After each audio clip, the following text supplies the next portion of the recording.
Be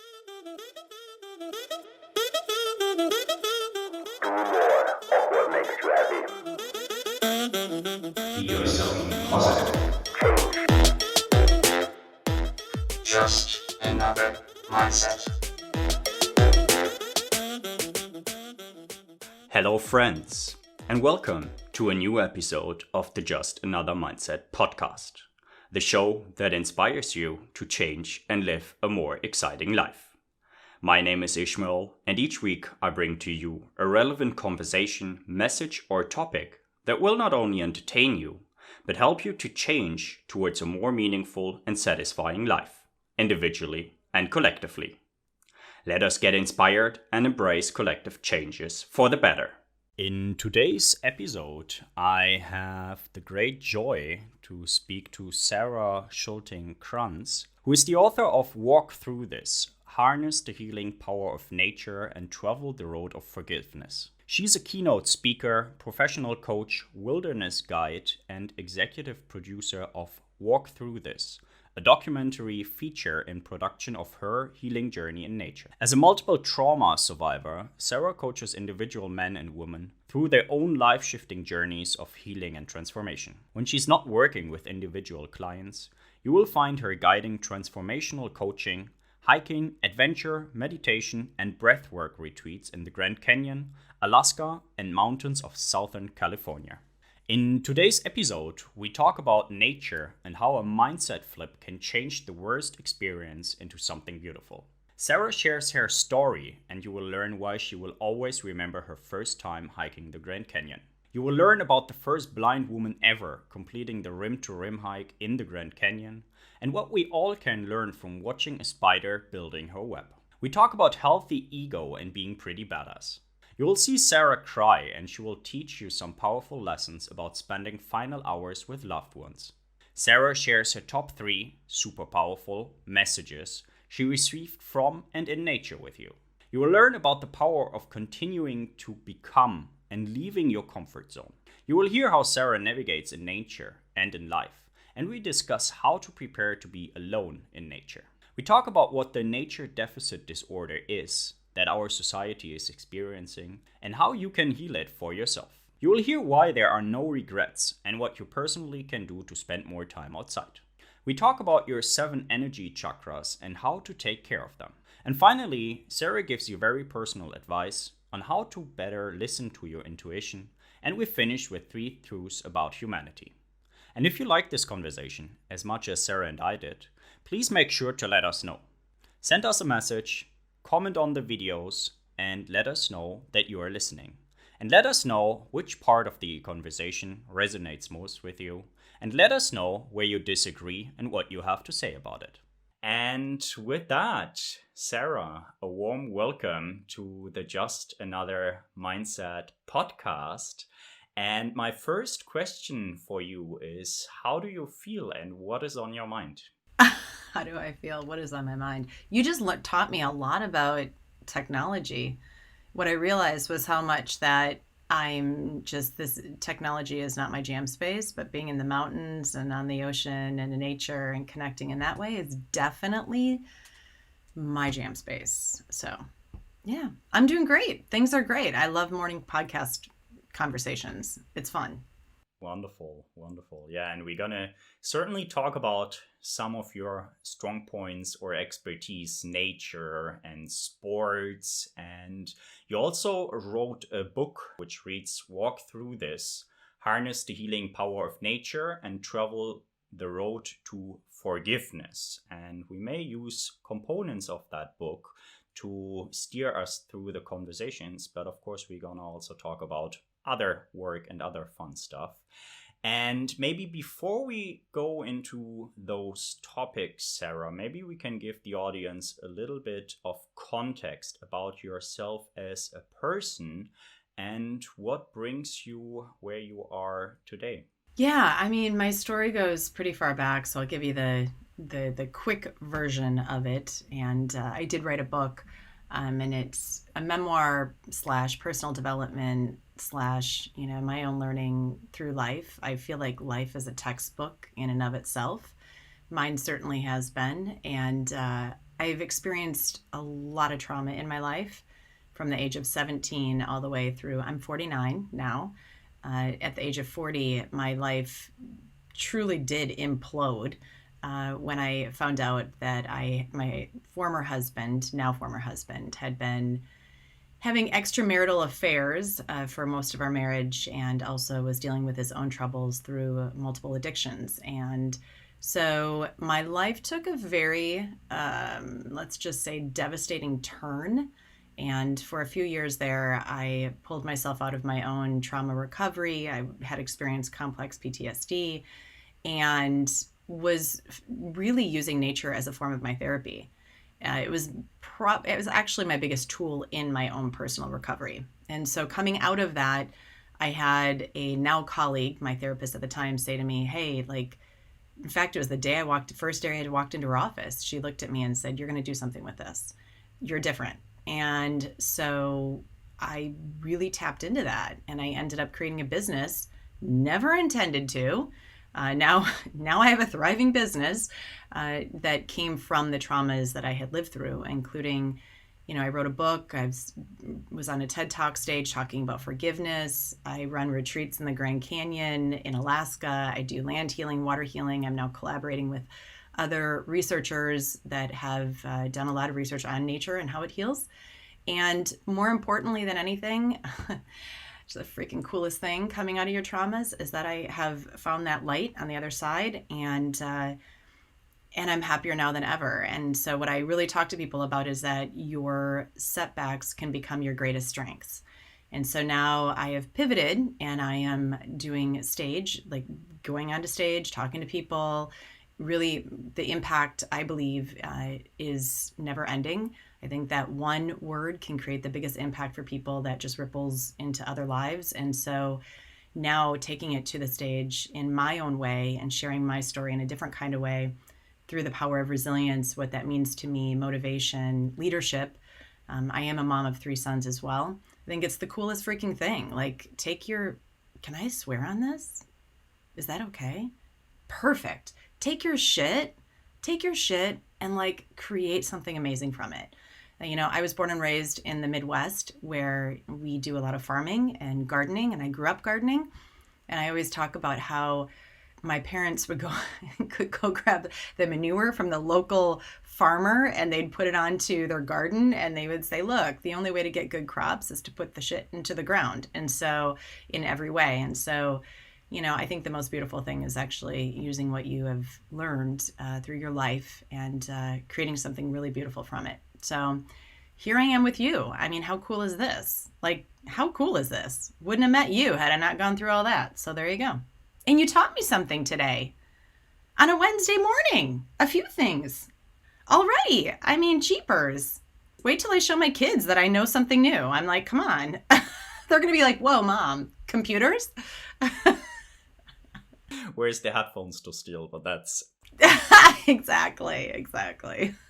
Sara, thank you so much. And I know it's very early of the conversation, but you just talked us through a lot of different activities and projects that you're working on. And indeed, I want to acknowledge you for many of them, because preparing for this podcast episode was insightful and interesting and fun. So yes, there's a lot of different topics that we're gonna indulge and delve on a little bit further. And the first one, or one of the biggest themes that as you have stated, that guided you through the path towards the light, is nature. And my first in-depth question would be, what role did nature play for you before this devastating event? I just want to call it Thanksgiving, I believe, 2013. 2013. Well, here's what's funny is that people just like, they look at me and they have this assumption that, oh, she was just like this big athlete and, she's been so active all her life. So I went to school in high school, and I graduated with 58 people. So you can imagine how small my high school was. So yes, I was an athlete all the way back, but they needed people. So it was like, oh, you run? Perfect. Come join cross country, And so, yes, I was in cross country, track, volleyball, and basketball. I was in every sport because they also needed people. And, I grew up with two brothers that were very big athletes. And so it's in our bones, I guess you could say, runs through the bloodline. That said, my parents were really good about making sure that we got outside and they were very active. We were a very active family. We would go on trips together, hit the national parks and all of that stuff. It wasn't, though, until I moved out to California and my uncle was heading into the Grand Canyon with a group of his buddies, and he messaged me and said, hey, do you want to go? And I was like, oh, good. Seriously? And so that was quite a few years ago. And so that was my first trip down in. I will tell you a funny story, though, is that we were driving to the Grand Canyon and I ended up getting really sick. And my sons had given me the power of children. They had given me a really nice infection, I guess you could say, bacteria infection that was running through me. And so I ended up hiking literally in 120-degree heat. It was in August with a really bad stomach bug. And so when I was down there, I was thinking to myself, oh my God, this is like the worst experience of my life. And I just want out and I will never come back to this place again, this ditch, this hole, this hell. And, what got me through though was literally flipping my mindset. And I remember going down when I was hiking down the South Kaibab Trail, and I kept saying to myself, like, your mind can overcome this, and you can, like, you're good. Like, you look at where you are. You are in the most beautiful space, one of the, natural wonders of the world. And don't let this one thing that has happened to you or is working through you, which happened to be a really bad bug, don't let that overtake this beauty that you have around you. And so I was down there and I literally, I was really sick. Like, I should not have probably in any other instance been there. But then hiking out, I started feeling better. And by the time that I got to the top, I was like, you know what? I would come back here again. Like, this was pretty damn cool. And look at what I learned about myself, being able to work through that experience where something tried to take me down and I won, And so now I guide people through the Grand Canyon, and who would have thought that, right? Like, think about what would have happened if I'd have said, this sucks, I'm never coming back. Like, all the hundreds of people that I would not have been able to help and impact their life, the changes that have occurred in their life, had I have not worked through that difficulty, that also taught me so much when everything imploded at 40. So that was the starting point of it all, was that one experience where, internally there was a lot of struggle and I worked through it. And then, being able to see the other side of it and the beauty of it, what came from that was I would say, the spark that got that flame going, right? And then from there, it just was one thing after the other. I was like, ooh, what else can I do? What else can I conquer? And then it was, not that many years later, it was only probably 4 or 5 years later that my life literally imploded. And then I thought, okay, well, that felt really good. I like that feeling of conquer.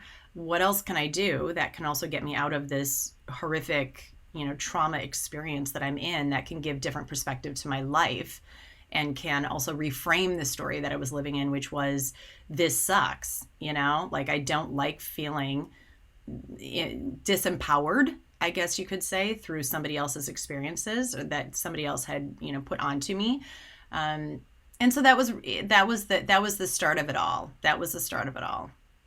I love my uncle for taking me down in there because it changed my life. Let's acknowledge your uncle as well. And it sounds like it wasn't the easiest start with you and the Grand Canyon. And just out of curiosity, do you know how many times by now you've been there? Oh, God, everybody asks me that. I don't know. I wish that I knew. I'm not very good with keeping track with stuff like that. Like, I remember, it's really funny. I've done a lot of amazing things through that canyon. I actually led a blind woman through. I was a part of it. Twice. She went on one of my retreats, and then she wanted to go back. And this is actually funny. She said to me, "Hey, Sarah," when she was on the retreat with me, she said, "I want to come back, but I want to hike rim to rim to rim." And I was like, "No way." I said, "I would love to be a part of that. I'll guide you." And, she's completely blind. She goes, "Would you really?" And I said, "Girl," I'm like, "I don't even have any sighted friends that want to do this with me." And so, I'm like, "You want to do this though? Like, what an awesome experience for you, and what an awesome experience for me, being able to help you, to guide you through that, but then you're also going to be guiding me in a different kind of way as well, right? And pushing me out of my comfort zone and pushing me through it." So it took us 24 hours and 15 minutes straight, and we literally hiked rim to rim to rim, and she was the first blind woman to ever accomplish that, and we beat the male record, which was pretty cool too. So, just saying. So, that has held a lot of space for me through the years. That sounds pretty amazing. And you're already saying that you're now helping and guiding and holding retreats to, support people in nature. And maybe we can stick with that. Like, how did you understand that nature is such a strong driving force for you to be with yourself, but also to heal your traumatic experiences?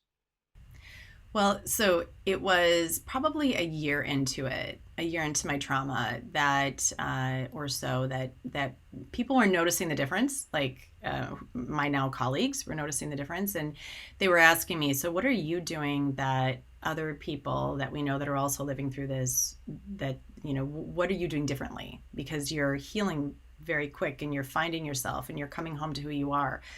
And I said, "Well, every morning I get up and I go outside, and I, just whatever. Like, I go down to the beach, or I grab my paddleboard, I go onto the ocean, I paddle with whales and dolphins, or, when I'm outside, I just literally connect with a butterfly." A couple days ago, I watched the coolest spider weave a web, literally just a couple nights ago.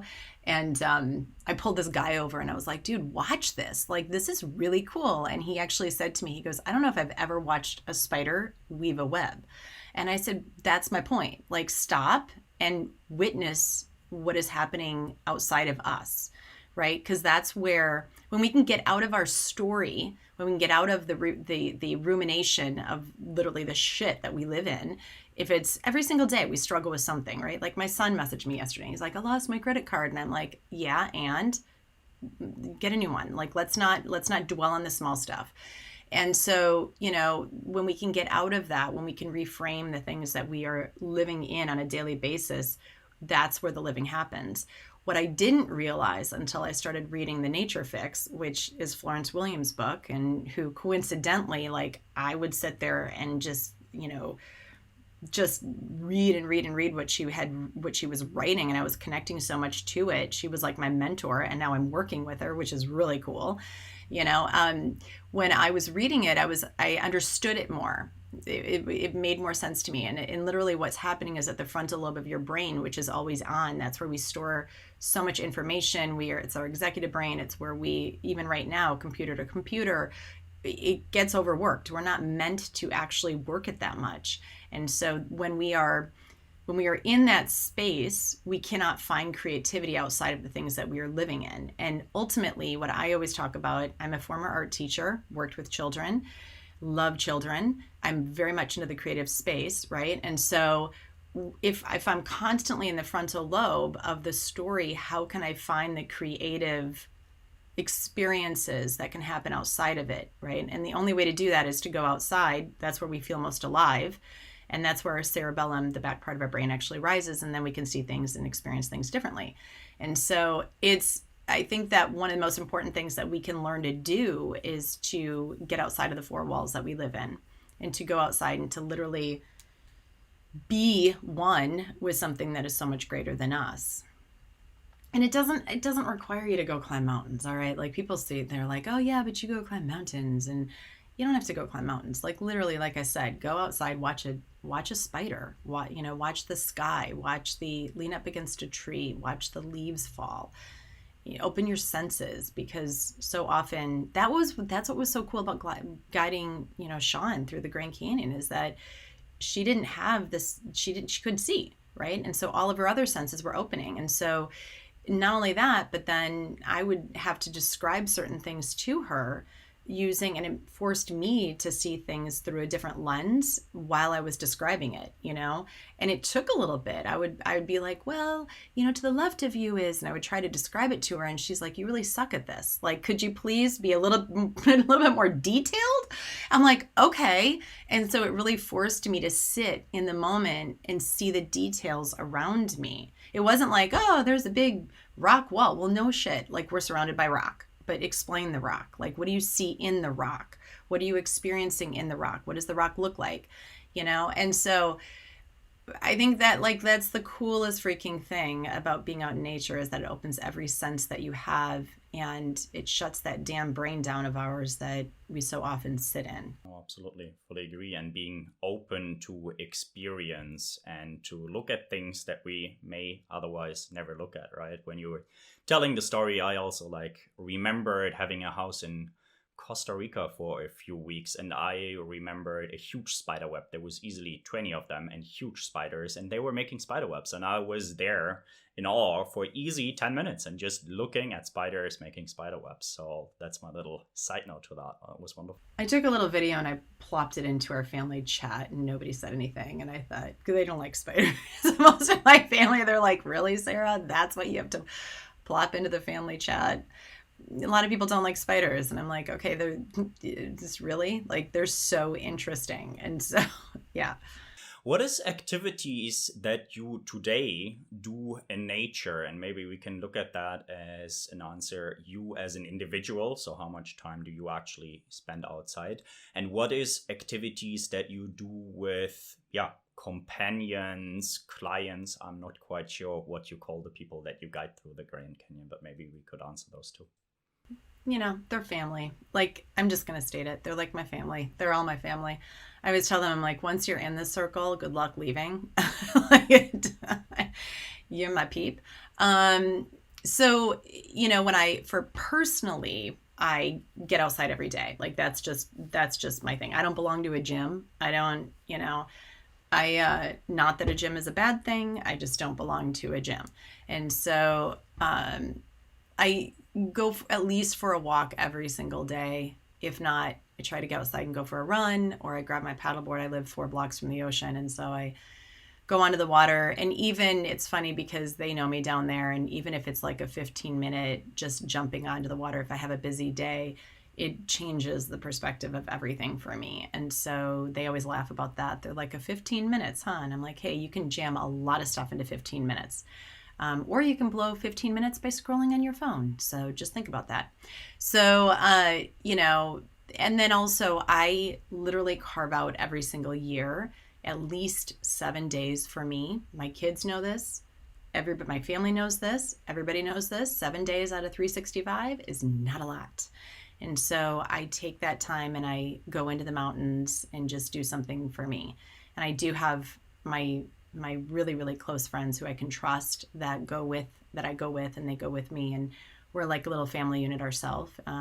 My niece being one of them now, which is really cool. I've taken this and, been able to ripple it into her. And so we just got back, actually, we were 10 days on the Sierra High route, which is the most dangerous route in the United States. And that was really cool. We section hiked it, and so now we have some other sections that we need to do yet. It's 190 miles long. We ended up doing about 90, though with section hiking, there is no trail on this route. You literally are using waypoints, map, compass, waypoints from your phone, and you are, navigating your best route that feels right for you. And I always say the reason I do this is because, is it dangerous? Isn't going outside, and walking beside a fast moving truck dangerous, right? And so I don't feel endangered when I'm out there. And so the reason that I do this, the reason I push myself out of my comfort zone, is to find more of who I am in the process. It's the best lesson for high impact leadership, for resilience. It is the best life lessons that you can possibly get in a short amount of time. And really, it allows me to find more of my own true north of how I want to live in life and what that looks like for me. My mom just passed away July 6th. And so being out there also gave me a deeper understanding of what it is to connect in a different kind of way spiritually with somebody, and really to listen to that intuition, that gut that's within you. There's so many lessons that can be had out there. And it, for me, like, this was the first time that we've done a route instead of a trail. And what I realized most importantly was, which is actually very funny, I was like sitting on the side of a mountain of the most dangerous pass on the most dangerous route in the United States, which is hilarious because that was our very first pass. And I was literally sitting there and I looked up and I looked at the peeps around me and I was like, I think I just got it. Like, I'm pretty badass. Like, and people look at me all the time and they're like, what the hell? Like, you didn't know that? I'm like, well, yeah, but, and I think this isn't up leveling. I'm pretty stoked about this, just being able to push yourself, and it's a healthy ego. It's not like bad ego. It's literally a healthy ego to say, okay, cool. Like I now see a different part of me that wasn't there. The most important thing that I learned though on that was that I love blazing my own trail. I mean, I kind of knew that, and it was a different way of understanding that, right? Like literally being able to say, nobody created this for me. I get to create this for me. And this is in life. Like, this is not just like in the mountains. This is in life. The fact that you can create whatever the F you want, right? And that goes back to what we started with. Like, we live through shit, take your shit and create something with it and help other people and blaze trails and create a better world. Like, that's why we're here. Leave a legacy. That's what I want to do. That's what I am doing. Not only for me now, but also for my mom, because my mom taught me a lot. Taking those lessons and applying them to everyday life, let's just every day. Something.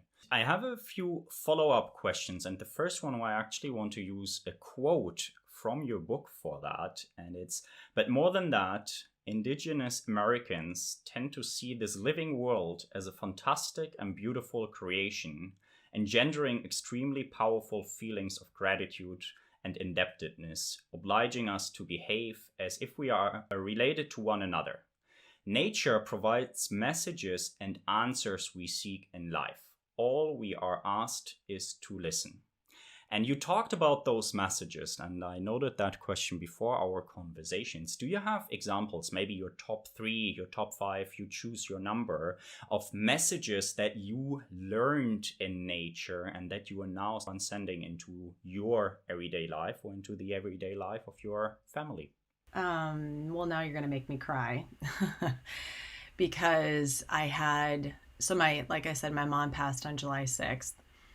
And in June, I was back visiting her, and I highly recommend that everybody does this with those that you love. I pressed record on my phone. There are some things that I do know how to do when it comes to technology. And I pressed record on my phone, my voice memos, and I set it down with her. I had no idea that we did not see this coming. But it was the middle of the night, and I had a conversation with her about life, and I asked her favorite prayer, and then I asked her and she recited it for me, and I asked her some things like, have you ever felt the hands of God? Have you ever been in nature and felt anything? Have you felt angels? Have you felt, those of you passed before you? Never in a million years would I have thought that she was going to leave this earth. And I told her when I was having this conversation with her, I said, Mom, I've had really deep spiritual experiences in nature. Do you want to hear some of them? She's like, sure. So I told her about how Christmas Eve, I was leading. These are the top 2 that I'm going to give you right now, okay? And they come together. Christmas Eve, 2020, I was leading a group of grieving clients through the Grand Canyon. It was Christmas Eve, Christmas Day, and it was Christmas Eve that we were hiking back to Phantom Ranch, and we were racing, and we were like, oh, we got to get back to get a shower. And finally, I said to them, this is stupid. Drop everything. Doesn't matter if we get clean. Like, let's just enjoy this. And so we literally dropped our packs. We leaned up against the canyon walls, And I said, this is Christmas Eve. Like, how beautiful is this? And the sky was black, and you could see the stars coming through, and we just had a beautiful day. And these are people that are really learning how to balance what it is to grieve and also experience joy at the same time, to hold both and one. And all of a sudden I said, you guys turn your headlamps off. And they turned their headlamps off, and I said, look up into the sky. And the most beautiful rainbow came around the moon. And it was the most spiritual experience. And I said, your loved ones are here. They're always with us. And all of a sudden we looked up, and there were two white lines that formed in the sky in the form of a cross. You could call it an X, you could call it a cross, and then there was the O, and it was like hugs and kisses, right? And it was magical. Like, those are the gifts that we get out there. And this is literally that quote, right? We just have to listen. Everybody is there with us. We just have to listen. So fast forward, so I was telling this to her in this recording, and I had forgotten that I had told it to her, right? I'd totally forgotten about this, that this was in the recording. And then she passed away July 6th. July 7th, I had to lead a group down to the Grand Canyon. And I talked to my family about it because I had 3 retreats that I was running in the month of July. And I said, what do I do? And they said, Mom would want you to go. And so take them in. Also use this as your space of healing, because this is where you go. And, we'll have the services and everything when you get back. Okay. And so July 7th, I took my crew to the Grand Canyon, my group. And on July 8th, we were hiking down in, and I had a conversation with her when I was hiking down that South Kaibab Trail. And I said, Mom, I just want to know that you're okay. I want to know that you're here and that I made the right decision by, leading these groups. And so we were almost to the bottom, and we were actually crossing the bridge, and I looked up, and there were 2 rainbows that made a cross in the sky. And I'm like, oh my God, this is Mom. Like, she's here, right? And then I got to the water where the group was, and we all sat there, and all of a sudden we looked up, and this beautiful rainbow formed around the sun. It was the most beautiful, magical thing I've ever seen in my life. Like, literally the most magical thing I've ever seen in my life. I took a video of it, and I posted on my Instagram page, because I was like, we need to be more aware and listen and have the conversations and understand that, those who have passed before us, those who are coming post us, we are all one connected human space, right? It's very spiritually, energetically. But the coolest thing was the clouds then parted into a heart right in the middle of that sun. And I was like, okay, I'm listening. I hear you. And then I went back and listened to the recording, and I realized that I had told her about that when I was with her during our last visit. And so those would be my top 2. And I will tell you that I've had that happen many, many, many times, where, it's delivered in the moments that I've needed it most. And then the third would be the same thing, Mom. I mean, I'm that woman, she's powerful. We were up in Alaska the last part of July, and I was in my Alaska retreats. We kayak, so we do a lot of water healing next to glaciers and surrounded by these beautiful, majestic mountains. And we were having a conversation about sitting with your I ams, right? Like really being very thoughtful and having intention of who you are. And I was explaining my very, deep moments of I ams. I am strong. I am resilient. I am whatever it is. And I was talking about how I learned those through Mom. And all of a sudden we looked up, and kid you not, this is actually pretty wild. Looked up, and there was a mountain not filled with snow at all, except that there was snow that had the words I am on the mountain, right? And so I looked at them, and I said, I kind of looked up, and they all looked up. They saw what I was looking at, and they were like, holy shit. And I went, I will take that as a message. And so, it's really powerful how nature delivers, how it is so, impactful in our lives. And it's a gift, and it's something that I think that we, in today's world, don't utilize enough. You look at other cultures, and when I'm in the canyon, I can feel the spirits. I can feel, you can call it whatever you want, right? Like, you can call it your past, you can call it those who have walked the trail before, whatever. The point being is that when we are more aware, when we are open ourselves up, that is when we truly are aligned, mind, body, heart, soul, right? And we can allow ourselves to see, view, experience life differently, living differently, and get a better perspective of what it is to truly create the life that was intended for each and every one of us. Can't do that when you're closed off. You just can't. You just can't. It just doesn't. It doesn't work. You can, but I don't know. You can try. I will say though that it's a much more beautiful way to live when you can be open and understand that through that openness you will find so much more of who you are. So those would be my top 3.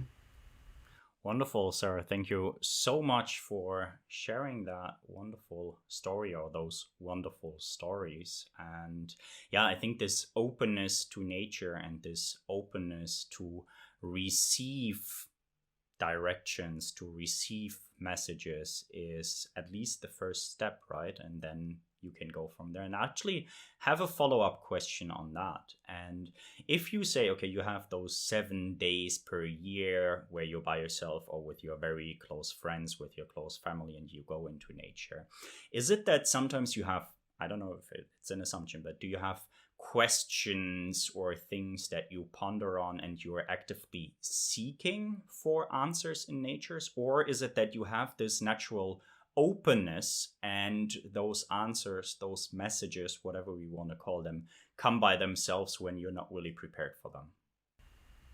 It's a little bit of both. So sometimes I do go in there with a very distinct intention.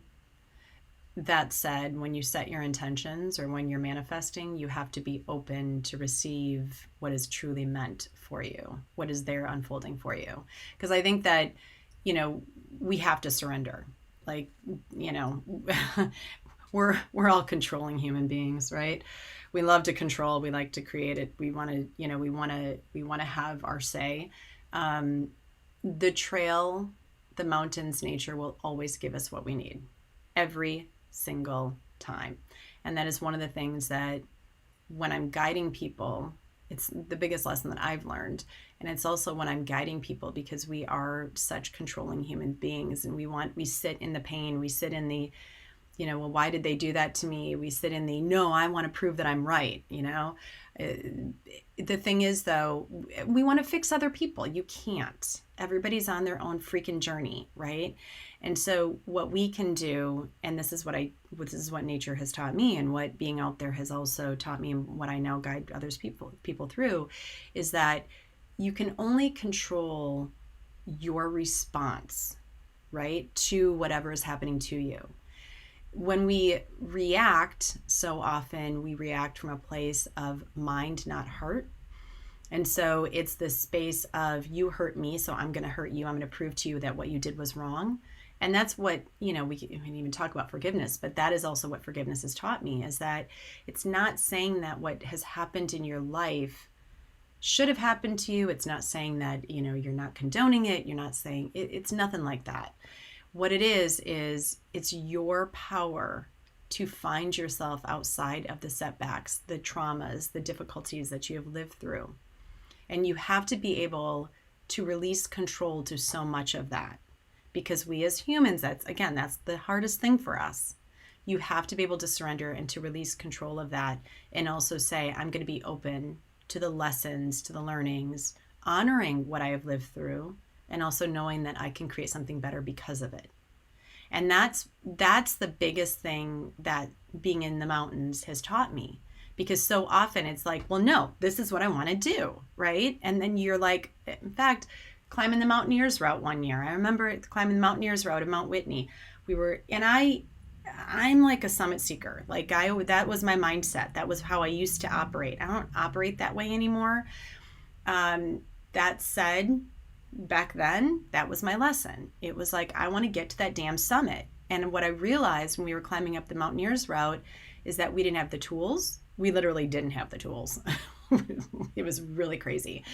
And it was not safe. It was like it got to the place where it was not safe. And so we had to turn around.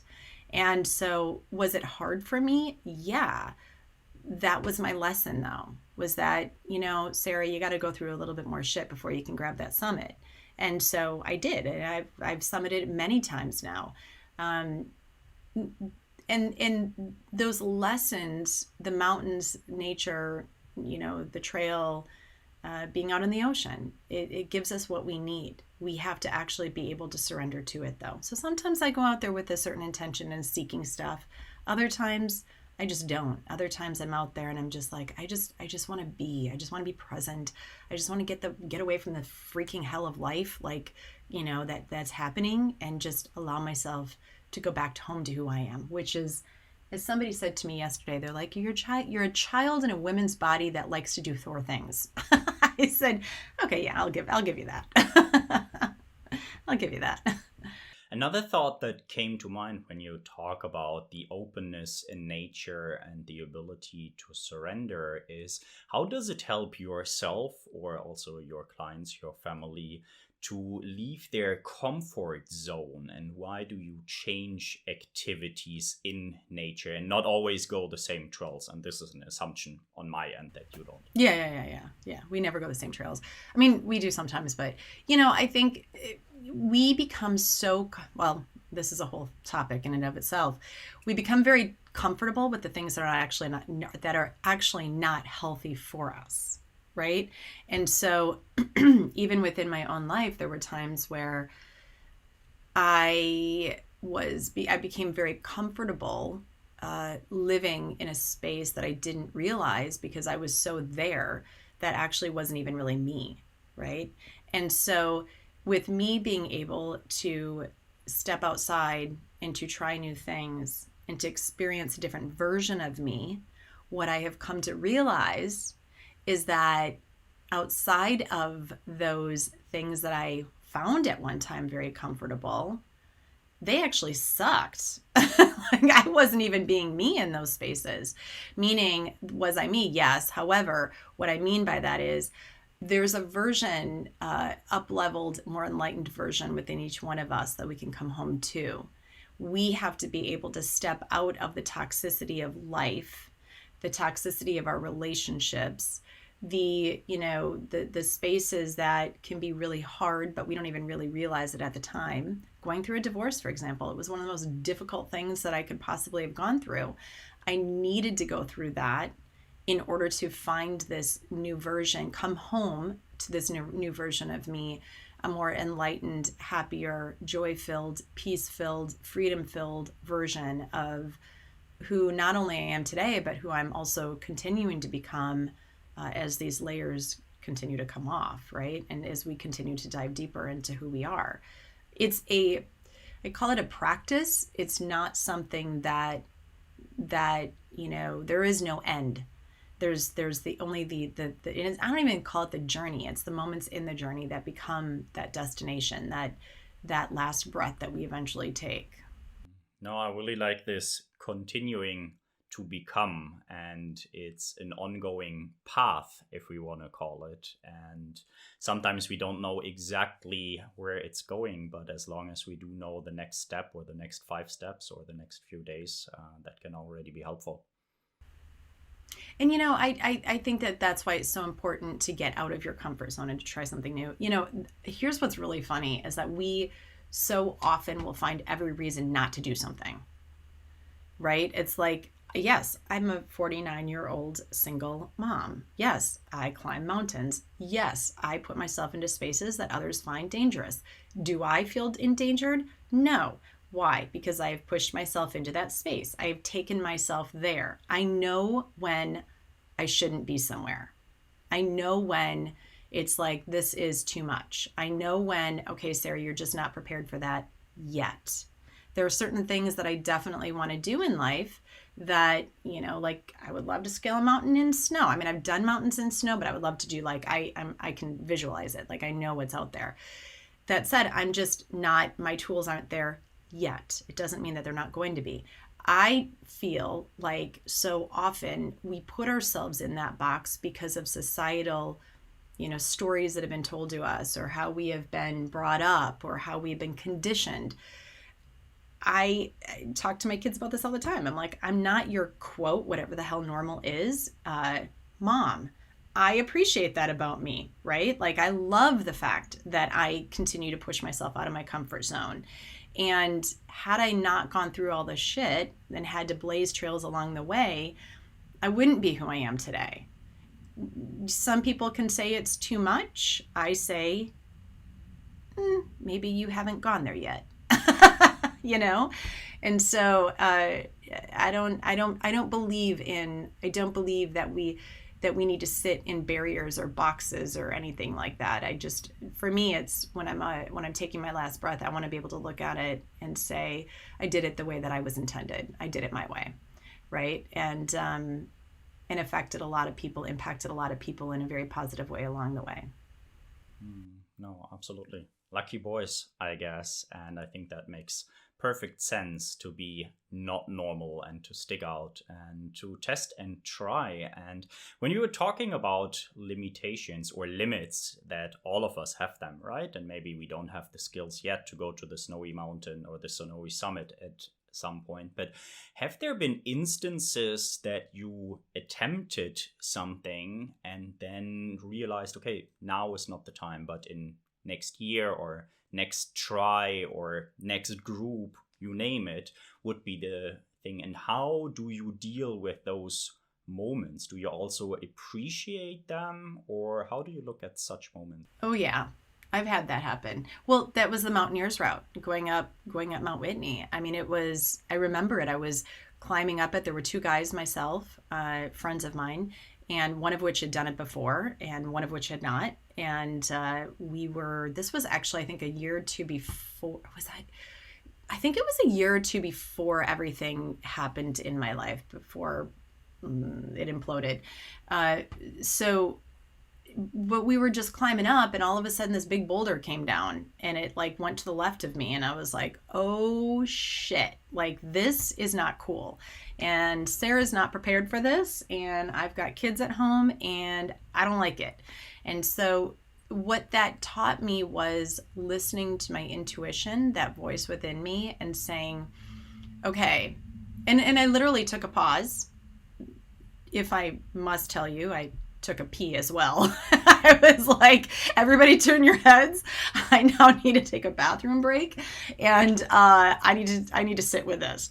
And so literally on the side of that mountain, and I was like, okay, I don't like this, and I need to get off. And I realized that we've pushed it, right? Like this is not where I need to be right now. And you know, I think that having those moments, those experiences are really good, because it teaches us what parts of our life where first of all, it taught me how awesome that I can listen to myself, and then also where I can start to stretch further, right? Where the possibilities still lie. It's just that, again, that's that yet, right? I will share really quickly a story as well. When I was on the Pacific Ocean, this comes to mind. This was after my talking about intuition as well, and how important it is to listen to it. It was after my life, everything had happened, and I had grabbed my paddleboard one morning, and I just was like, I need to go onto the water. I was in just an angry zone, right? I was like pissed off, and I'm like, this sucks, and you know, I don't understand why this is happening to me. And so I paddled out. It was about 4 miles offshore, almost 4 miles offshore. And I had been head down, like just paddling, right? Because I go straight out into the ocean, Pacific Ocean. And I was head down, just paddling. And all of a sudden I looked up, and this big fog bank came right at me. And I was literally engulfed in fog. And I had to laugh at that moment because I was like, oh, this is just like my life. I am in fog. And where the hell am I going to go? And what is this going to look like? And can I get divorced? And is anybody going to love me again? And can I find friends? And what's my community going to say? And how am I going to explain this to the kids? And, all the things, right? And I took a breath and I flipped my board around and I thought, you know what? You have everything around you to guide you to where you need to be. And you have what it takes, and this is going to be a test to, can you truly get to that place that you want to go? And so I played, if you've ever watched Pocahontas, the movie, Pocahontas. And so I literally flipped my board, went, okay, where are the currents? Where is the swell? Where is the wind? What direction did you come from? And how are you going to get back? And then I just started paddling. I went that direction. And it's very metaphorical of life in and of itself as well, right? Like, where have you been here before? Where have you been in this current? How did you get there? What did you learn from your past, right? It's all about listening to the past lessons, learning from the traumas, learning from the setbacks, the heartbreaks, the heartaches, so that when it happens again, because it will, think my heart's not going to get broken again, give me a break. I'd be stupid to say it wouldn't, right? And so in being able to say, okay, how did you get home again? How did you get home in the past? How are you going to get there again right now in this moment? And so I literally just started paddling in. And then I said, it'd be really nice. Started talking to Mother Nature and said, it'd be really nice if you could throw me some dolphins along the way. And literally a pod of dolphins came out of nowhere and guided me back into, literally like next to me. It was the cutest thing ever. Just like having conversation with these dolphins. I'll never forget it. And then, I landed right in the harbor of Redondo Beach Harbor. I right in the mouth of it. And the cool thing was that literally I couldn't see in front of me. It was like you were in fog. And would people call that dangerous? Sure they would. I didn't feel endangered. I knew what I was doing. And it was, for me, it was that space. What I realized was that it was that space of that's what I needed, because it was also reflecting, it was the mirror of my life. I was living in fog and I needed to learn how to get home again and trust my intuition, trust my true north. And I'll never forget it. I pulled my board up onto the dock that day and I was like, okay, you got this, girl. You got this. And so it wasn't that much longer after that I started really speaking out and sharing my story and sharing my truth. And one thing led to the other. And again, that's the sunny day. That's the light that comes on the other side of it. What a sign from nature, the universe, God, whatever we want to call it. And while you were talking, Sarah, I just recently, I believe 2-3 months ago, read a book by a guy called Tristan Gooley, I suppose, and it's called The Natural Compass.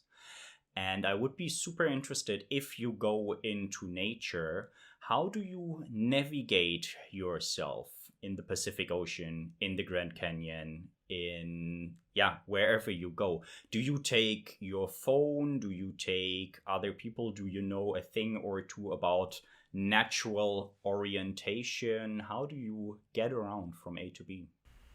All of it. How is that? There's your answer. All of it. I always have my phone with me because that's just me too. It drives some people crazy because I just love to take videos of, I love to record, if I'm really feeling like I'm, in a state of this sucks. I love to take little videos of myself talking about it because it's good to go back and laugh and remember what it was like in those hard moments. But I always have my phone with me. That said, I don't use navigation unless, on the Sierra High route, obviously we did. You got to have navigation. You have to have the routes and know where the waypoints and stuff are. And when you're in the Grand Canyon, for the most part, we're following a trail. So it's, that's pretty self-explanatory. And it's all of it. It's literally so much of it is about listening to that internal compass, that internal true north that's within you. So when I'm on the ocean, no, I just start going out and I know where I'm going, and I've done it enough times, and I know where, my waypoints are, you know what I mean? I know where the buoys are and everything. And I'm like, okay, this is where I'm going to go. That said, it's wide, it's vast, it's open. And that's the beauty of it, is that sometimes you don't know exactly where you're going to land, and yet you land exactly where you need to be. And so, I don't, this is why I've realized about myself, like, I'd rather be off trail, blazing my own routes than I would on trail, because I like to listen to, I want to go this direction. Like, something's calling me this direction. My sister-in-law and I always laugh about a time that we were on a road trip. I took my kids on a 6-week road trip years ago. They were turning 10, 5, and then my niece and my nephew and my sister-in-law went with as well for a portion of it. And we got to the stop sign, and she said, okay, we're supposed to turn left. And I was like, but I want to turn right. And we literally sat there, and she goes, but we're supposed to turn left. And I said, but I want to turn right. Like, my gut's telling me, my heart's calling me right. And I was like, you know what? I know there's something over there. And so we turned right. Had no idea that we were going to drive into Telluride, right? And it was the most like amazing little village, and waterfalls coming out of the mountainsides. And the kids are like, we're supposed to get to grandma's house, grandma and grandpa's house. And I'm like, yeah, but I want to, like, something's calling me here. And so we ended up having the most amazing day and the most amazing night. And we, took a gondola ride up and watched the stars fall, and we were in pajamas, and it was the coolest thing, because it was like, we had this experience. Yeah, we did get home late. Yeah, they were like, hey, you're on the wrong side of the Rockies. I'm like, I know, and we'll get home when we need to. Like, this is the experience that's waiting for us. And, and so my sister-in-law and I always laugh about that. It's like, oh, Sarah's going to turn right again, and that's the beauty, though, I think, of living in the present moment as well, is that you don't need to rely on other things, because you just know. So often we go to the external, but we're really driven. We're really intended. We're really meant to be born, and we were meant to be, guided by the internal.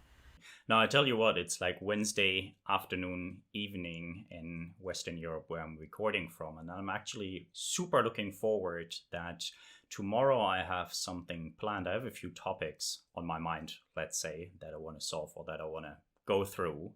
And I don't know if you heard of the concept 12-hour walk. And it's basically the idea to go for a walk without a direction, take some food, take some water, without much direction, without anything, but just a scale, a time that you know that you're going. And I'm super excited to do that tomorrow. I'm not quite sure if I may underestimate how far I can actually go in 12 hours. And I don't know this area so well, so I have really no idea where I'm going to end. This. So This I'm is going like to take my a credit jam. card just to make sure. Wait, so you're literally like, you're seriously like just going to go out there for 12 hours and walk? That's my plan. My plan is to leave. Dude, that 7:30 latest. That is amazing. Will you have my email? So will you send me a note and just like tell me what it was like? That is so when I got divorced, after I got divorced, I sold my house, and like 95% of the stuff that we owned, I just was like, I'm out. Like, and I told the kids, my two youngers were living with me at the time. And I said, don't bring anything in here unless it touches your heart and your soul. And it's the same thing with you. Like, you're going on a 12-hour walk of what's going to touch your heart and your soul. Like, that's freaking cool. And so that's the living space. That's the home. And, I told him that. And we literally moved across the street into a little rental unit. I'm like, I just want to strip down to nothing and just walk this journey of what it is to be in the moment. That's exactly what you're doing. That's super cool. I freaking love that. In 3 years, my intention is to build up my speaking business enough that I can then do that around the world and just travel and speak and touch lives and go into the villages in Africa and just like hang with the kids and, just let your heart take you where it is intended. So my life is kind of flipping upside down. I think most people do this when they're in college, but mine, I had a child. And so it's like, there is no right or wrong, though. That's what's really cool when you're in that space. So you can't take a left or a right or a whatever. Like, you're just taking yourself where your heart is calling stop and have a lot of conversations with people. That's the other thing I would just suggest. People are in your path for a reason, teaching you what it is that you need. We are consistently being and continuously being guided through the lessons that others have also lived through. So often we don't listen. We walk by, we don't have the conversations, we don't have the kindness, we don't, and we're just in that busy space of life. So in the slowdown, make sure that you stop and have the conversations. Definitely, cool. I will do so, and I will for sure let you know. And I'm sure we could have another hour conversation on spirituality, and that there is no such thing as a coincidence. But no, maybe we reserve that for a later. We can reserve that. We can put it on the shelf. Totally fine. Sara, I, for myself, for tomorrow, definitely will not take music, will not take any books, will not take any distractions. If you do go into nature, how do you deal with such, amusements, distractions, whatever you want to call them? So the only time that I have ever used music, I was on the John Muir Trail for 22 days, and we were going up this one pass, and I was like struggling, and it was cold, and I'm like, this sucks. And I felt, it was just really, really hard. So then I threw in some U2 and jammed to it because I like my U2. Otherwise, literally, I don't listen to music. That said, when I was on this last route, I did listen to my mom, the recording that I had with my mom, and she loved. There was a song that she loved, and "You Are My Sunshine." You are my sunshine, my only sunshine. And so I listened to that, and by Music Travel Love, they've got a great rendition of it, and so that's the only time that I ever listen to it, is if it, again, that goes back to what I was just saying, if it touches your heart and your soul, then fine. If it's something that's a distraction of sorts, then I try not to say that I don't need a few distractions here and there, because I truly do. But when I'm out there, I try to be as present as possible and just really, sit with me and sit with the thoughts and the feelings and the emotions and the different things that are coming up. And a lot comes up. Yeah, which is good. Exactly right, which is one of the reasons we go into nature, sometimes seeking and sometimes finding. Wonderful. Thank you so much for that, Sara. Actually, before our conversations, I noted down a lot of questions, a lot of different themes. And another one is, I want to call it the healing journey. And you're talking about different components that you need to get a general understanding of in order to proceed or go forward on that healing journey.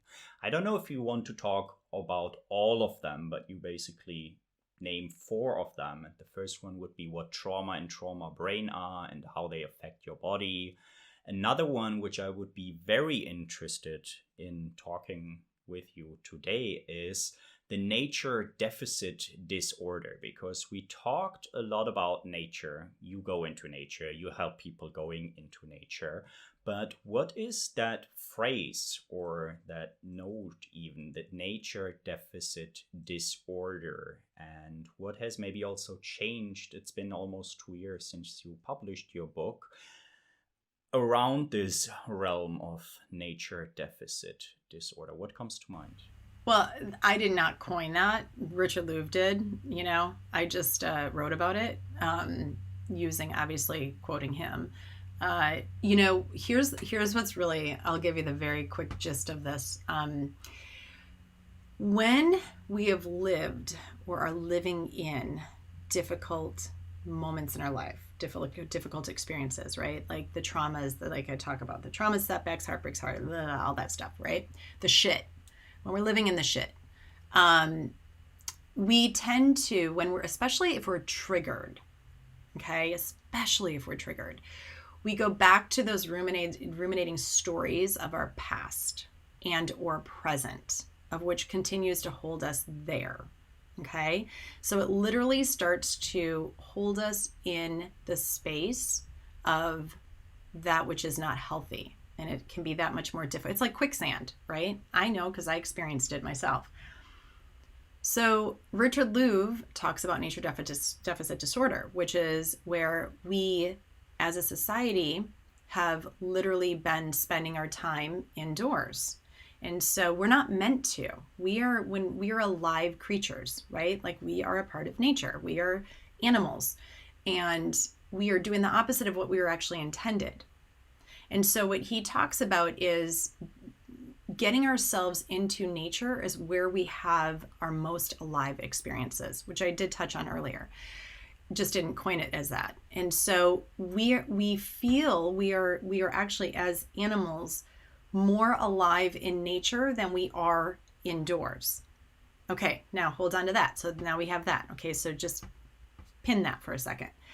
Then if you read Bessel van der Kolk's book, which is The Body Keeps a Score, he talks about how in order for us to get out of our traumas or out of those stories of our past, we have to create new alive experiences in the present that can then take us into the future. That's the rewrite, the reframe of the story, right? Of what it is to be most alive.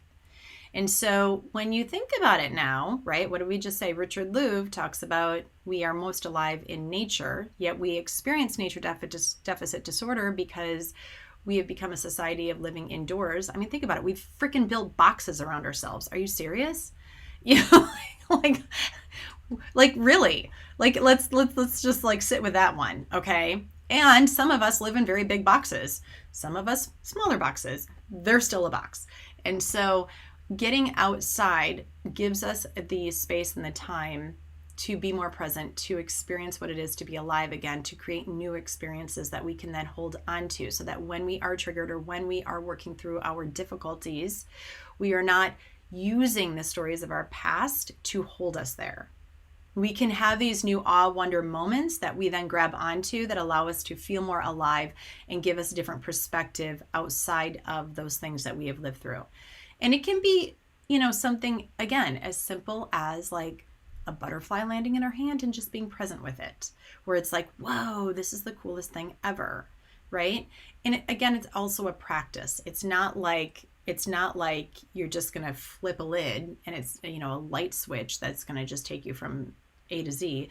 It's a practice. The coolest thing though is that when I'm leading my retreats and when I'm guiding people through nature experiences, because it literally is an experiential, like I'm taking you through an experiential space. It's an experience. That experience is the transformation of the story that you have been living in.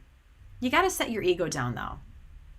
Like that's the thing, is that people so often want to hold on to the pain, which is also the ego, not the healthy ego. That ego that's like, you can't tell me, right? Oh, okay, whatever. Like, you have to be able to set that ego down and say, okay, I'm willing. That's the surrendering part.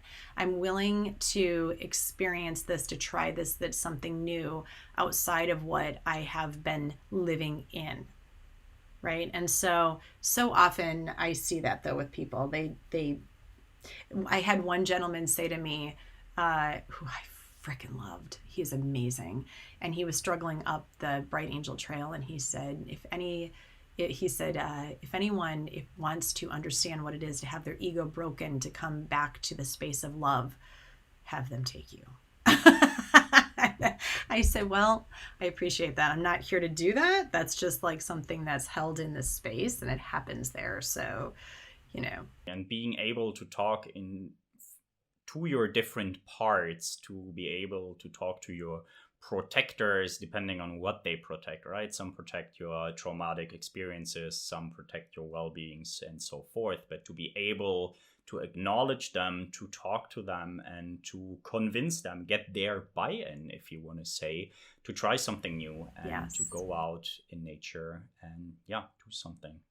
What I actually found in your book very interesting and a little bit troubling is another quote, and it's, according to the Environmental Protection Agency, the average American spends 87% of their life indoors, and another 6% in automobiles, and only 7% of our entire life is spent outdoors.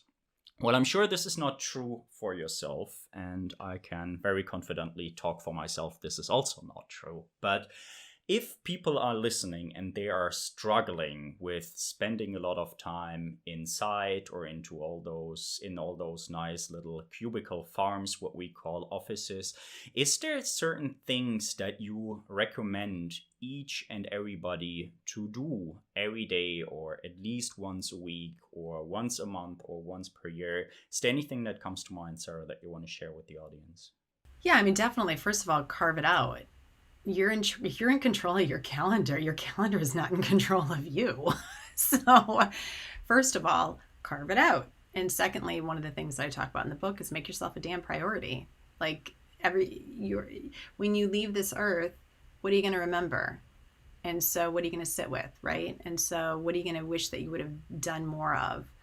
I always talk about, like, I don't believe in regrets. I believe that when we have regrets, or if there's something that we do regret doing, we go through that process of forgiveness and then come back home to, okay, I learned from it, honor it, doing differently next time, bam, done, forgive me.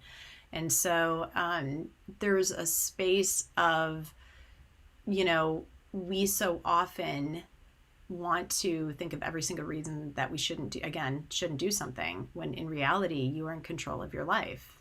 And nobody else is. No one else is. Yes, we have responsibilities. And guess what? One of your freaking responsibilities is to take care of you. And so it's like, we have responsibilities. Sure, I've got responsibilities to my children, to my business, to my clients, to all of it. And I have a responsibility to myself. And that's what needs to come first. Because if I'm not going to take care of me, how the hell can I show up for anybody else? And so that's the number one thing. And then the other thing is, think about where you can alter your day. So, for example, instead of going and driving to grab that gallon of milk or that grocery, whatever it is, walk there. Get yourself outside and actually walk to the market, walk to the post office, walk to your child's meeting at the high school or the grade school or the elementary school, whatever it is. And because, it's funny to me. Here's what's funny to me is that we will drive in the car to go to the gym to work out indoors. Like, and yet we can't put our shoes on and go for a walk to go to the post office. Like, really? When in reality, okay, or go to the grocery store and carry the groceries back, which, by the way, it's still weight. So, people like ask me, well, why do you have such strong arms? I'm like, because I carry shit. That's why. It has nothing to do with, like, I don't go to the gym. And I'm only using this as an example of what I've learned throughout my life, because yes, at one time I went to the gym. And so what I found, though, is that I was far more healthy and happier and creative, resourceful, and whole when I was actually taking that time of driving to the gym and going to the gym and being in the gym, to actually being outside or going to the grocery store, carrying my stuff home and realizing, oh wait, I still actually probably carried more weight than I did when I was actually in the gym. So it's just a flip of the perspective and a flip of the daily routine that helps. And also, when you start to get anxiety driven, go outside, put your feet in the sand, take a walk, take your shoes off, like put your feet in the grass, just take a breath, for goodness sakes, feel the breath, but don't only feel the breath within our chest, take it all the way down to the belly of yourself and feel it, like feel yourself grounding into the earth.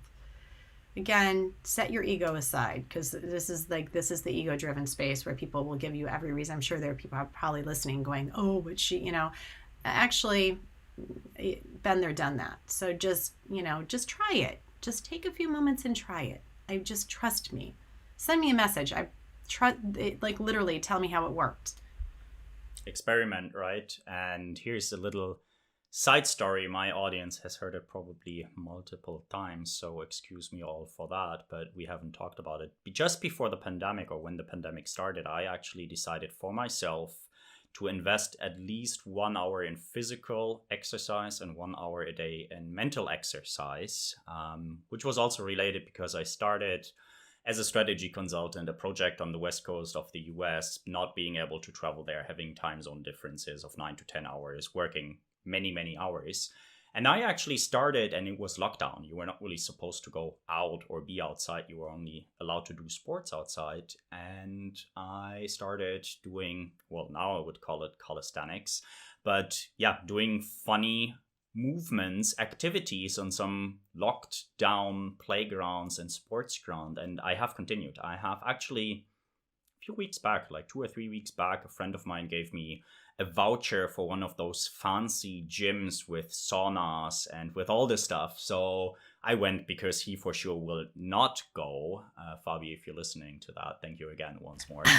And it was interesting to go to a gym because I hadn't been to a gym for more than 2 years, I suppose. And I must say, I don't miss it at all. I mean, I do my sports, I go for runs, and I do all I need to do, but I do it outside. And as you said, you can combine different things. You can combine doing groceries and going for a 5-minute walk, or it's just a 2 minutes walk because you take the walk to the tram, take the tram if this is your start, right? So yeah, absolutely. Just change something about the routines, leave your comfort zone and figure out if it's for you or if it's really not for you. And if you tried, okay, well then this may not be for you, but I totally do agree.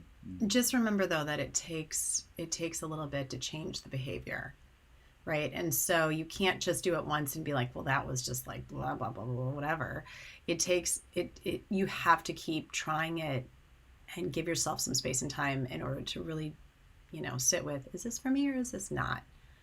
Absolutely. Something I taught my kids long ago. Give it 2 weeks. And if 2 weeks comes and goes and you're like, Mom, I really don't like this. Okay, cool.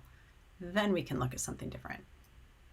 First attempts are usually not the biggest fun, as you have learned in the Grand Canyon, and now you've been there multiple times, right? Yeah, like, holy crap, what if I would have been like, hell no, I'm not going back?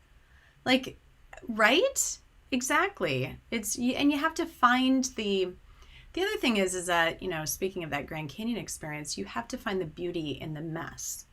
And so there was a lot of beauty in that mess that I learned about me.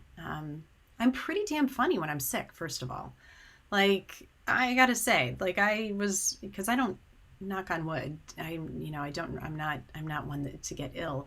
And there were a lot of funny moments that came out of that. So yeah. Some of which I don't share. Yet. Thank you so much for that, Sarah. And again, there's so many different topics or themes that we could talk about, but one that I would actually really like to shine a little light on in today's conversation is you also talked just now about taking care of yourself and your energy, and if you don't do that, how can you be there for someone else? And in your book, you also talk about the 7 different energy chakras. And I would be super interested, and you choose the depth that we go into. How do you work with your chakras? And maybe for those who are listening who don't know all about energy chakras, what is an energy chakra? What are those 7 and how do you deal with them? Well, so I do Reiki with my clients as well. We do meditation, a lot of meditation. And your energy chakras are just simply those that run through you that allow you to be most aligned. I like to call it like to be most aligned with self and your internal energy that runs through you. Like everything is made up of energy. We have natural energy, we have human energy, we have, there's energy right now being created between you and I just having this conversation, right? And that energy doesn't just go away. It's there. And so those listening right now, you're tapped into it. Like you can feel my energy. And so when our energy chakras, when our energy is heightened or aligned or more grounded within who we are, it allows us to become more connected to the wider, let's just put it to the universe, to nature, to our experiences, whatever it is. And forgiveness really comes in there because, when we are not energetically aligned, I have found personally as well that we have a harder time tapping into the love, right? Into the self-love, the self-worthiness, the space within us that also feeds our heart and our soul. And so when I started working with natural energy in terms of like within self, Reiki, which I started that a long time ago, years ago when I was a teacher, and then I just finally got certified Reiki 3. And also when I use it with meditation, when I'm out with my clients in nature, it gives us space to open up and to be more fully aligned and grounded with, us and with our story and with who we are and who we want to become. And so it's just another version. It's like, I call it like natural healing energy. There's forest bathing, there's all sorts of stuff. And the most important thing is also, it's like opening your senses to it, right? And being able to be more aligned within your own human energy. But everything comes back to love. That's the thing that I think that people sometimes miss. They miss that, right?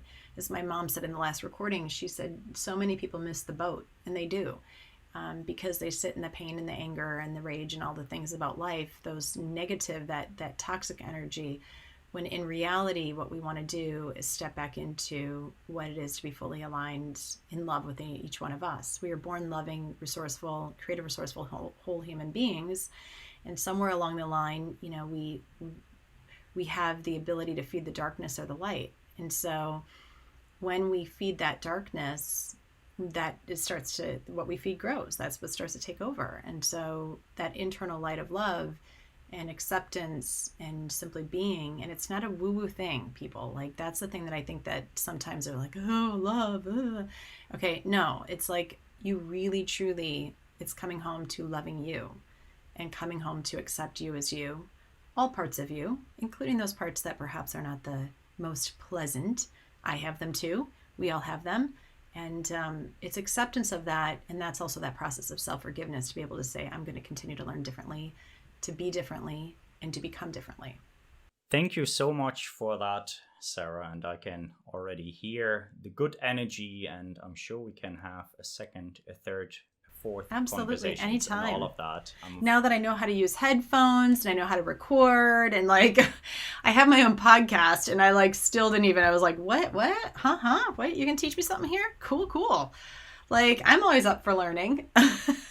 Thank you very much for that, Sarah. And maybe also to our audience, if you enjoy this conversation as much as we do, please make sure to let Sarah and myself know. Send us messages, tag us, and tell us what resonated most with you, where you agree or where you disagree. And Sarah, there's a few questions that I ask each and every of my podcast guests. But before we go there, talking about connecting and letting us know, I'm sure there's people who want to reach out and find out more about yourself. Where can people do so other than finding you in the Grand Canyon? Absolutely. I always tell people that. You can find me on the Pacific Ocean. You can find me in the Grand Canyon. I'm on Instagram, Sara Schulting-Kranz. I am on LinkedIn, Sara Schulting-Kranz. I am in Facebook, Live Boldly with Sara Schulting-Kranz, or just my personal page, Sara Schulting-Kranz. Where else? You can find my book on my website. It's and it's Barnes & Noble, it's Amazon, all of the places, any bookstore. You can order it there. And my TED Talk, you can find on my website or through YouTube. And let's see, my programs, retreats, everything is in my website. Like, isn't that nice that we have that?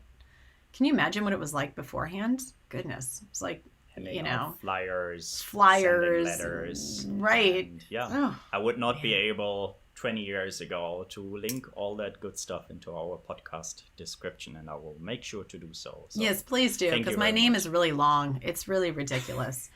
I don't know. It's like my dad and I were just having a conversation about that. He's like, your name is very long. I'm like, I know. What are you gonna do? Schulting was what you gave me, Pops.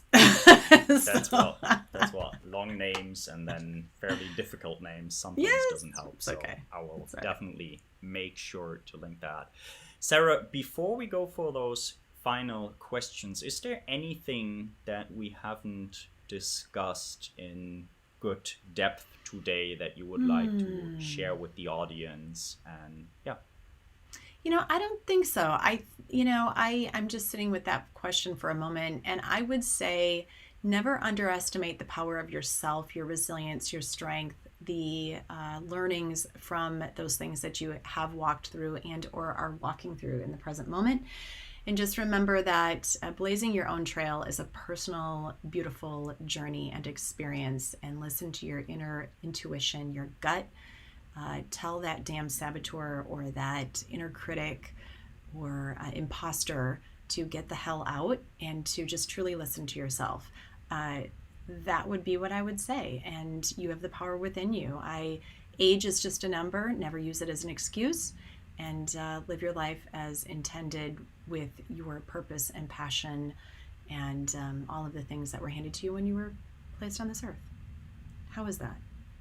Amen. Wonderful that is. And yeah, thank you very much for that additional words. And Sarah, a question that I tend to like to ask authors is, what are books, other than your own book, of course, that you recently gift to other people? So, Heartbreak, Florence Williams' book is really good. And I'm not just saying that because she's, my friend and we work together. Like, literally, it's a great book. Another one, There I Am, Ruthie Lindsay. That was a really good one. That was a page turner. I love any of Dr. Joe Dispenza's book. And like Becoming Supernatural. I'm reading that again, actually, right now. I think that would be Kendra Hall's book's all about storytelling. Really good. I think that's it right now. Wonderful. Thank you for sharing that. And I will check them out and potentially put some of them on my reading list. Sounds amazing.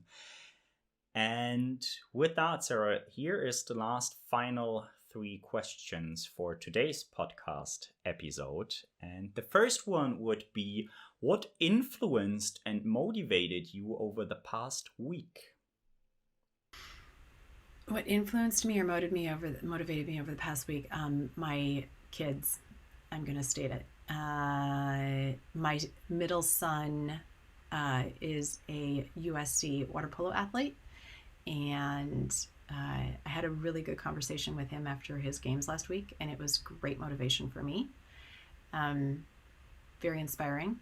And then my youngest is a very big basketball player, and it would be the same. It would be the conversations that we have in between the hurry of life, that, including one this morning before he got out of the car, that would be my biggest motivator and inspiration. Yeah. Wonderful. I love it. Thank you so much, Sarah, for sharing that. And the next question would be interesting to understand. Who are your mentors, or whom do you look up to? Well, it's been my mom.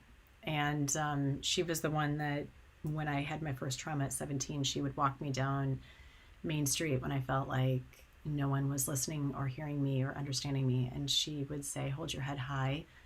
You know your truth, and others will see, hear, and believe that when that time comes, And so she was a big believer in integrity and just knowing that and having that truth within you, and just continuing to walk that path regardless of what people say or how they react or do unto you or whatever it is.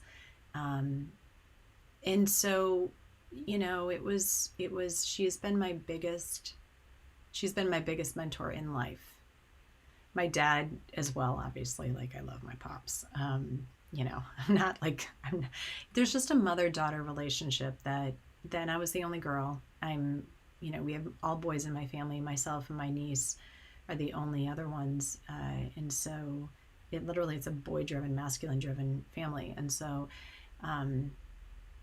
it's been really interesting, that transition, not only for her, but for myself, in taking the learnings and still listening and being able to have that awareness from a different energy, different space. The lessons never go away. I hear her all the time in my heart, in my head, and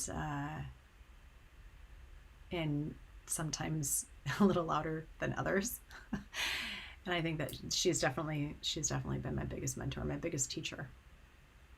Big acknowledgement to your mom and your dad, both Yes, of them. both And of as them. we've learned earlier, sometimes your mom also still talks to you with the force of nature. How wonderful is that? Thank you, Sarah. The final question I have, and that's a rather hypothetical one. I call it the 3 truths or 3 facts. And Sarah, I would like you to imagine that you're traveling all by yourself in space for quite some time, actually. Could be a month, could be even a few years. And at some point, you encounter a human-like species.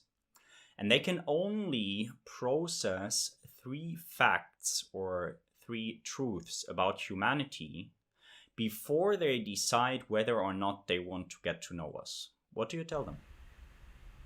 Wow. This is a deep question. 3 facts or truths. Okay. Wow. I kind of want to throw this right back at you and ask you, what would you say? I mean, like,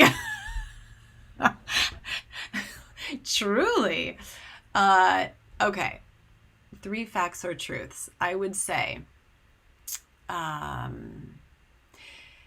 it's a beautiful space on Earth, within nature, within the mountains, within the experiences that you're going to have out there, the connectedness that you will find, like you will never be able to experience in actual space. So that's the one thing. And the other thing is truth and fact. I'm just going to give it to you. There are many people down there that will lie, cheat, steal, be not who you would like to encounter. And the third, the most important, there are many people down there who are amazing humans, who walk what they preach what they walk, have love, great intention, integrity, honesty, beauty, creativity. Did I already say love? Because if I didn't, let's just put that times 1,000. And who would embrace you with nothing but open arms and would love to learn from you too. Wonderful. That was a very nice, interesting, heartwarming answer, I would suggest. And if I would be part of that human-like species, I will definitely make sure to encounter and to get to know humanity. Thank you very much for that, Sarah. And if there's any final words for today, it's all yours. Let's connect. I mean, really, truly, like in all ways, right? Like not like truly in all ways. I think that the one thing that I would say is go out and have a moment of kindness with others, and just know that when you do that, it connects all of us together, including you to me, because I do the same. And truly, let's connect. Like, find me and let's have the conversations and talk and create a better world through that conversation. That's what I would say. Thank you so much for being a guest on the Just Another Mindset podcast, Sarah. And yeah, let's connect and let's be in touch. Thank you for having me on. I truly appreciate it. If you enjoy this podcast and learn from it, please feel free to share this episode with a friend or two, and make sure to subscribe to the Just Another Mindset podcast on YouTube, Spotify, and Apple Podcasts. If you're listening on Apple or Spotify, please use the next 10 seconds to give the Just Another Mindset podcast a rating, and know that you will help me to create more meaningful content like this, and also that it will help other people to find this content and get inspired as well. If there is any future topic or guest that you would like to hear more about on the Just Another Mindset podcast, please let me know by leaving a comment on YouTube or sending a mail directly to contact@ishmaelwondergarten.com. And if nobody told you lately, be reminded that you are worthy, you matter, and you can achieve anything.